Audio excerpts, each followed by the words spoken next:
Assalamualaikum warahmatullahi wabarakatuh. Waalaikumsalam warahmatullahi wabarakatuh. Selamat siang anak-anak ibu. Siang, Bu. Apa kabar hari ini? Sehat. Baik, untuk mengawali pembelajaran, marilah kita berdoa. Untuk kelas bisa dipimpin. Siap, Kak. Doa mulai. Bismillahirrahmanirrahim. Rabbi dzikirna warzuqni fahma. Amin ya rabbal alamin. Assalamualaikum warahmatullahi wabarakatuh. Waalaikumsalam warahmatullahi wabarakatuh. Dilanjutkan pembacaan ayat surat-surat pendek ya.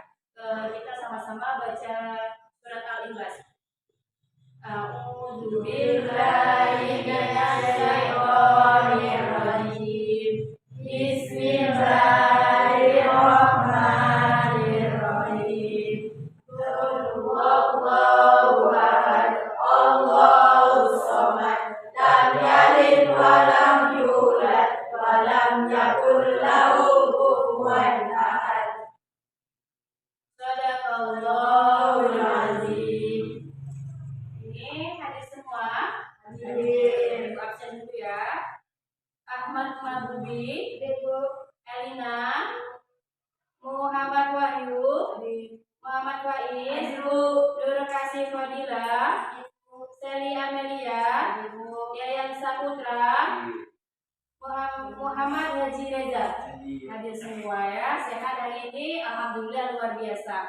Baik, pada pagi hari ini kita masuk mata pelajaran fikih dengan judul toharoh ya. Jadi untuk toharoh itu sebenarnya apa? Bersuci. Kalau namanya bersuci berarti bebas dari yang namanya hadas dan najis ya. Baik, ibu sebelum menjelaskan lebih lanjut, ibu tanya sama anak-anak ibu, ada apa yang dimaksud dengan hadas? Ada yang bisa menjelaskan apa itu hadas? Ada yang bisa menjelaskan itu najis? Ya. Atau materi kita tadi judulnya apa? Tohar. Apa artinya tadi? Bersuci. Bersuci itu apa tadi? Apa? Yang namanya bersuci itu bebas dari yang namanya hadas dan najis. Hadas itu apa? Ada yang bisa menjelaskan? Hadas. Iya, hadas itu ada, iya betul. Hadas itu ada hadas kecil dan hadas besar. Contoh dari hadas kecil? Contoh dari hadas kecil? Iya, buang air kecil. Terus? Iya, kalau hadas besar? Iya, haid. Terus nifas. Iya, wiladah itu. Nah itu kalau perbedaan dari hadas. Jadi hadas itu adalah suatu kondisi tubuh kita itu apa? Tidak suci ya. Tidak suci karena memang beberapa faktor. Tapi kalau najis itu apa? Najis adalah suatu benda yang jika mengenai tubuh kita itu kita tidak diperbolehkan untuk melakukan yang namanya ibadah seperti sholat, mengaji, pemegang mushaf gitu ya, itu yang namanya najis. Najis ada berapa najis? Dua. Najis dibagi menjadi beberapa tadi. Tiga apa? Najis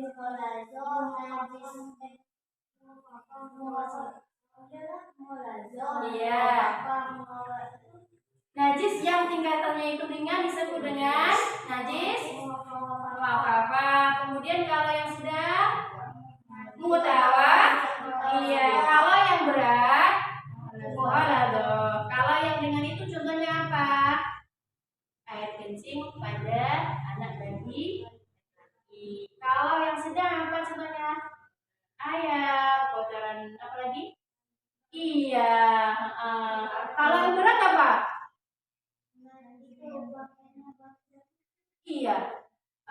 Contohnya adalah pada anjing dan iya itu. Jadi ketika mensucikannya itu pun lebih berat. Kalau mungkin ya. Jadi itu sekilas yang Ibu jelaskan materi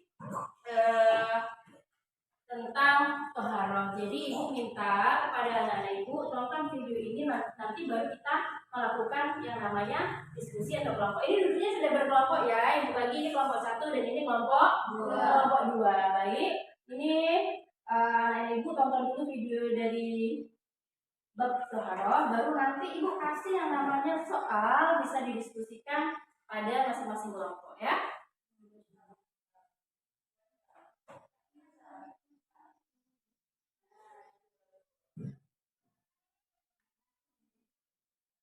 Yang laki yang perempuan bisa geser sini nak, geser sini ya.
Berapa? Ada kecil dan ada besar. Kasihkan aja nanti kita soal dari video itu kamu akan dijawab.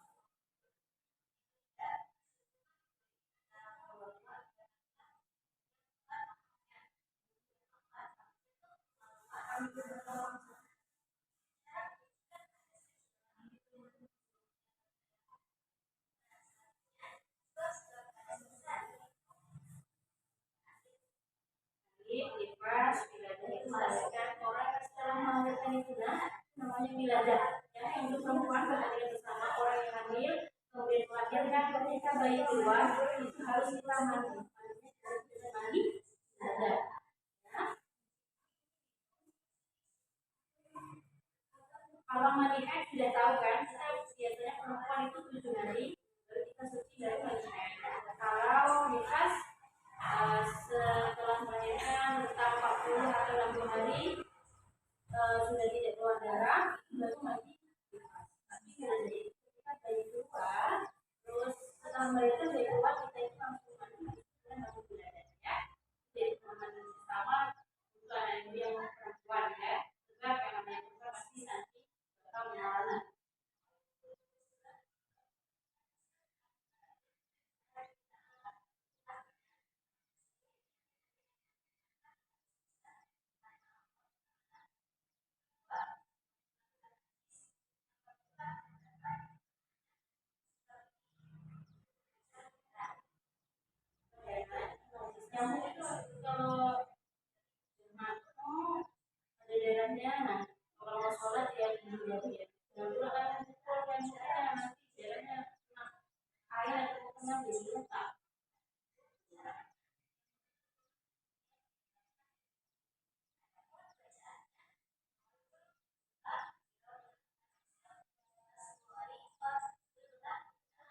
niat apa? Ya, berwudu ya. Kalau kita kentut mau sholat ya wudu dulu ya. Kita tidur, kalau kita tertidur nih tidur, kalau mau sholat harus wudu nggak? Wudu. Nah, tidur itu tidur yang memang tidur kita langsung berbalik itu membatalkan wudu. Sama nih si Fadila sudah wudu, kemudian tidur, setelah tidur, oh ini belum sholat, tapi dia mau wudu. Kira-kira wudunya batal nggak tadi? Batal, jadi harus wudu. Ya.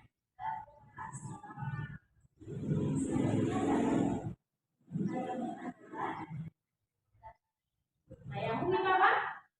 Bersihkan dulu, ya, menggunakan bersih.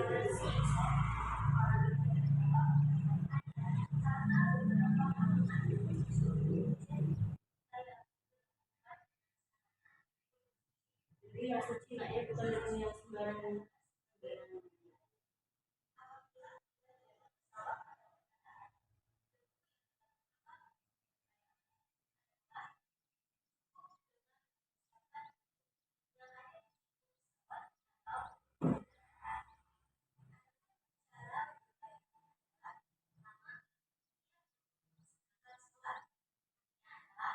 Mulai itu saya buka.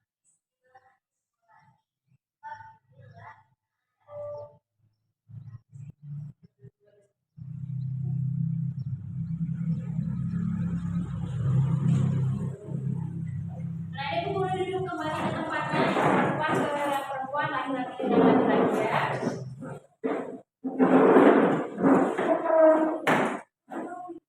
Sudah, jadi berdasarkan pemaparan di video tadi, Ibu kasih tugas kepada anak Ibu nanti didiskusikan ya per kelompok ya. Untuk kelompok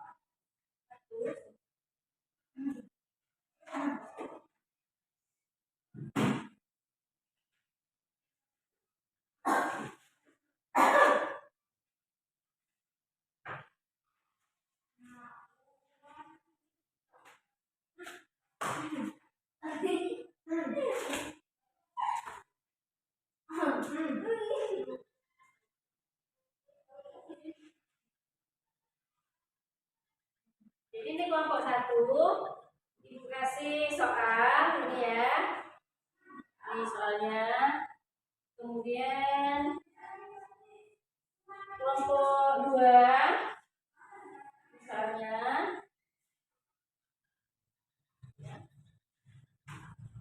dikerjakan, didiskusikan. Seperti arahan yang mengikuti ya. Ini soalnya.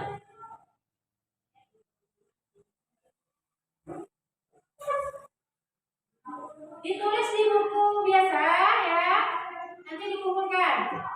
Kasih nama, kasih kelompok ya. Ditulis di buku biasa. Kasih nama, kasih anggota kelompoknya siapa. Nanti materinya dituliskan. Oke? Ya. Ya. Ya. Oke?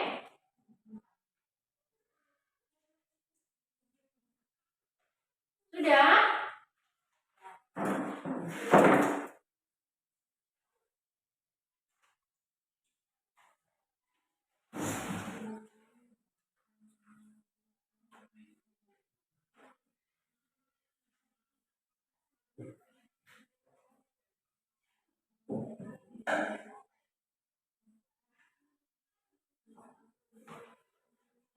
Langsung aja kelompok 1 boleh presentasi, kelompok 2 mendengarkan ya, begitu sebaliknya. Mau kelompok 1 dulu atau kelompok 2 dulu? 1 dulu. 1 dulu. Siapa yang mau presentasi? Nadina, Cinta atau Fadila? Fadila. Salam dulu, sebutkan namanya, sebutkan anggotanya, apa bahasanya tadi yang ibu soalnya tadi apa? Iya. Kelompok 2 dengarkan ya? Ya. Oke. Berdiri.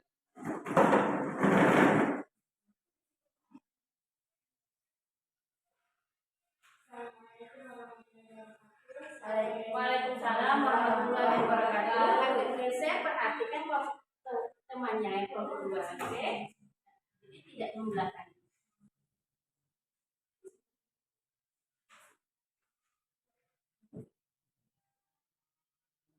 Saya dari kelompok 1 ingin memaparkan hasil dari diskusi kami tentang hajat taharah.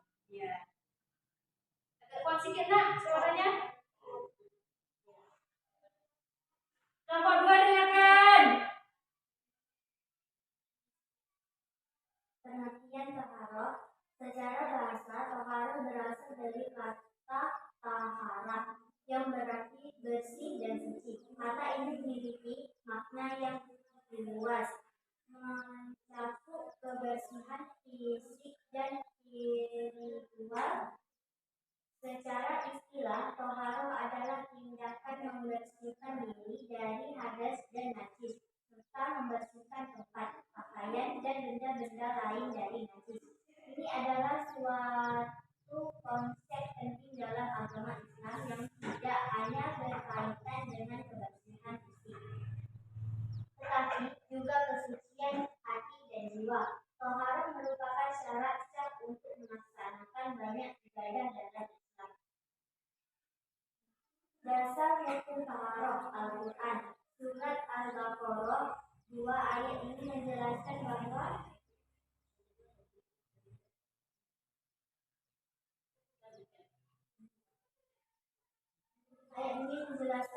Allah mencintai orang-orang yang bertaubat dan orang-orang yang menjaga kesuciannya sendiri.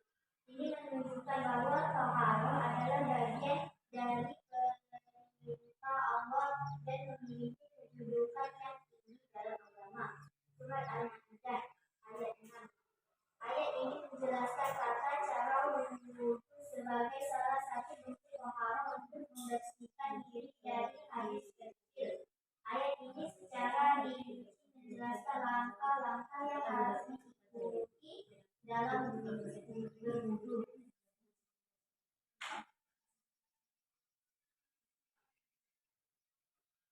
Alat-alat bersuci air.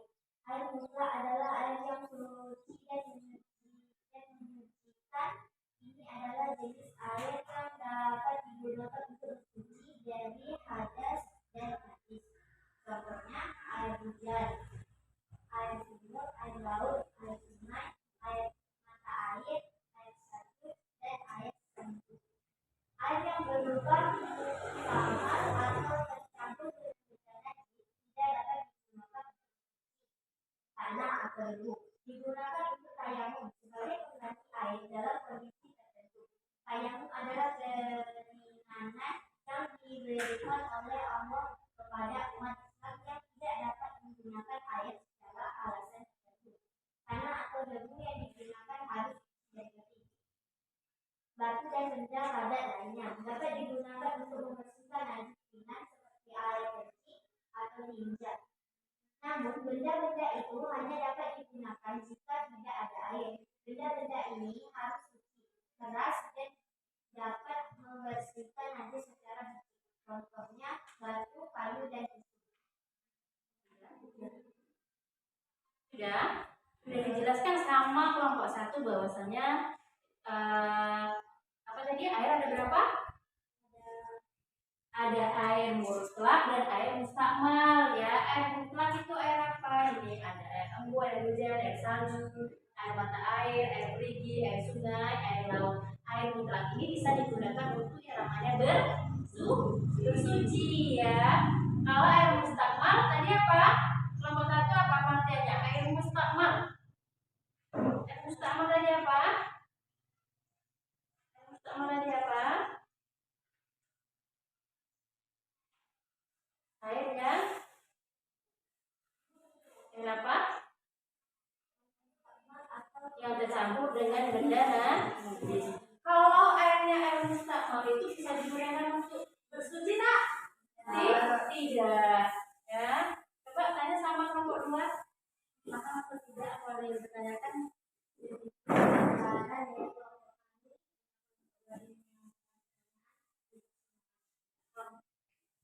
Kami dari kelompok 2 ingin Berarti kan anak-anak.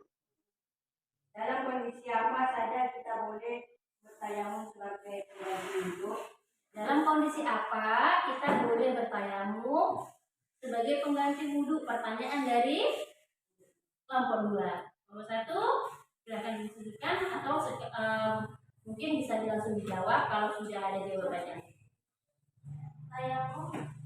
Baik, saya dari kelompok 1 mungkin menjawab pertanyaan dari kelompok 2. Baik, saya dari kelompok 1 ini menjawab dari kelompok 2. Tayamum diperbolehkan dalam kondisi berikut.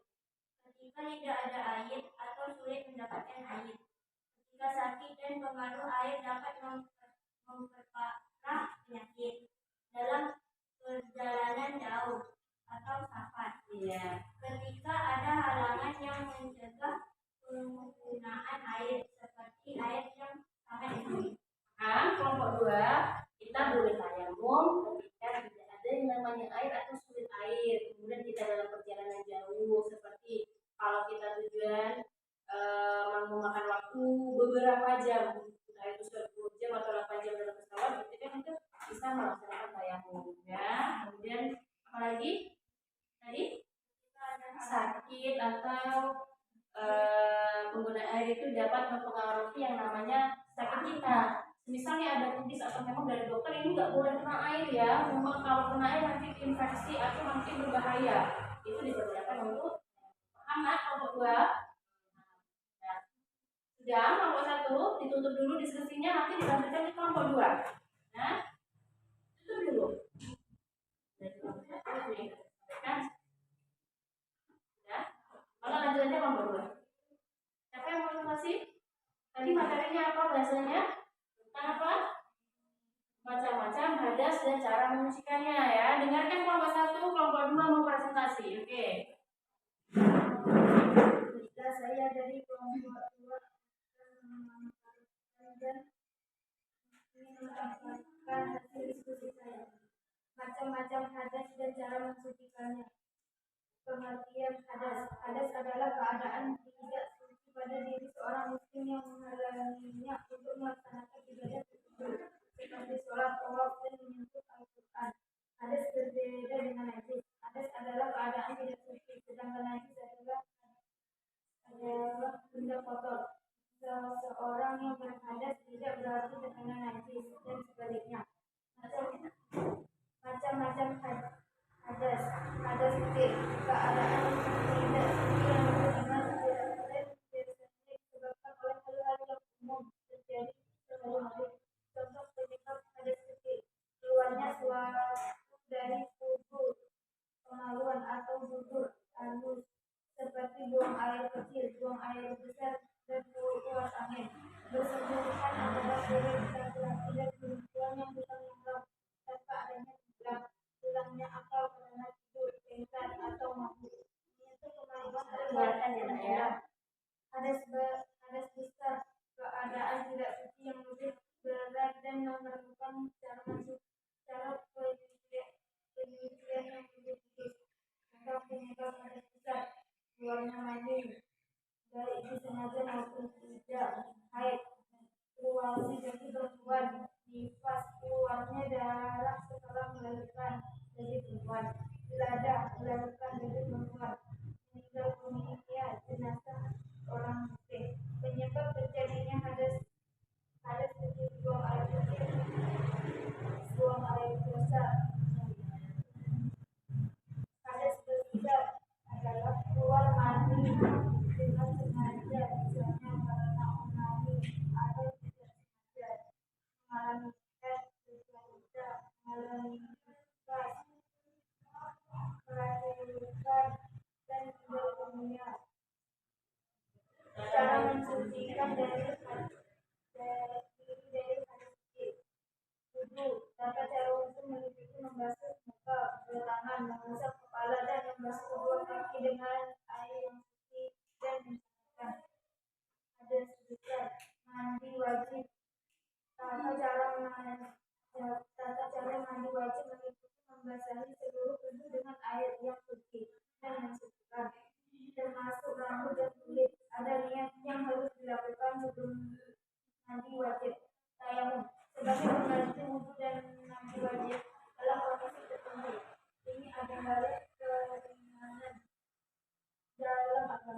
kondisi yang memperbolehkan tayamum sakit yang jika terkena air dapat memperparah kondisi. Tidak adanya air yang cukup untuk berwudu atau mandi. Ada halangan yang mencegah penggunaan air, misalnya air sangat dingin. Tayamum kondisi sakit tidak memungkinkan menggunakan air, tidak sedianya air yang cukup, tidak dalam perjalanan jauh. Ada gaya yang menggunakan air. Tata cara niat tayamum mengusap wajah dengan tanah atau debu suci, mengusap kedua tangan hingga pergelangan dengan kondisi tanah atau debu suci dilakukan dengan ya.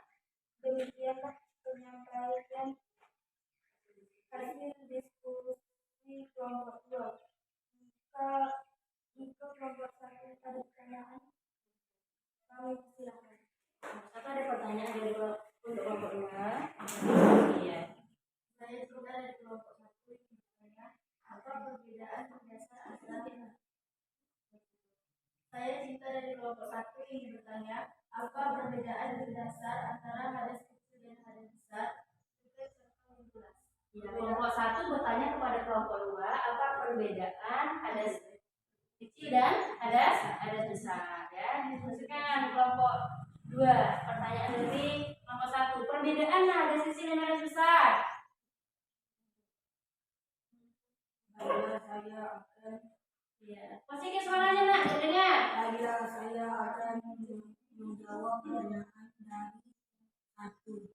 Perbedaan mendasar antara hadas kecil dan hadas besar terletak pada tingkat ketidaksucian dan cara menyucikannya. Hadas kecil adalah keadaan tidak suci yang ringan, seperti setelah buang air kecil atau buang angin, dan cara menyucikannya adalah dengan wudu. Hadas besar adalah keadaan tidak suci yang lebih berat, seperti setelah buang angin atau haid, dan cara menyucikannya adalah dengan mandi wajib. Jelas nak? Jadi perbedaannya mensucikan dari hadas kecil, kalau hadas kecil kita dengan cara berwudu, kalau hadas besar itu kita harus mandi, ya. Paham? Ini yang berapa?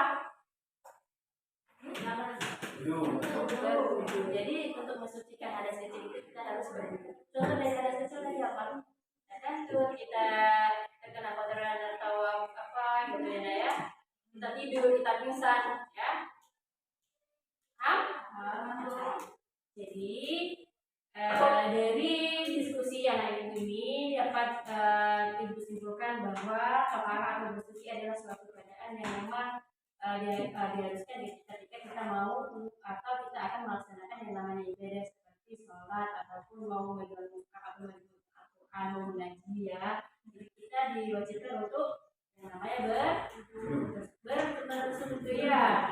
Jadi tohara itu adalah suatu kegiatan yang bersuci dari najis dan ada, sehingga kita itu diperbolehkan untuk beribadah, ya, yang itu memang harus dalam keadaan bersuci. Tadi najis itu apa? Najis itu artinya kotoran, yaitu suatu benda yang kotor yang menjaga sahnya atau menjaganya suatu ibadah yang dituntut harus dalam keadaan bersuci, ya. Paham? Najis ada 3, najis muhafafah, mutawasithah, dan mughalladzah, ya.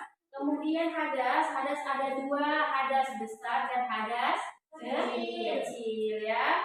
Kemudian yang air tadi dibagi menjadi 2, ini air mustaqbal dan air mutlak. Air mutlak itu adalah air yang bisa untuk bersuci dan mensucikan. Contohnya ini, ya, air embun, air hujan, air salju, ya, air perigi, air sungai, air laut. Air laut yang masih itu sah untuk wudhu, ya, sah, ya, boleh. Walaupun dia masin, dia itu termasuk dalam air yang bisa mensucikan, ya, bisa wudhu, bisa wudhu. Yang air musta'mal itu adalah air yang terkena oleh kotoran atau benda apa? Benda najis. Paham? Eh, ada yang ingin ditanyakan? Mungkin untuk pertemuan ini mudah-mudahan apa yang disampaikan tadi bermanfaat. Kita bertemu lagi di minggu depan sebelum pembelajaran kita tutup. Marilah kita berdoa. Berdoa mulai. Bismillahirrahmanirrahim. Atina fid dunya hasanah wa fil akhirati hasanah wa qina adzabannar. Boleh pulang.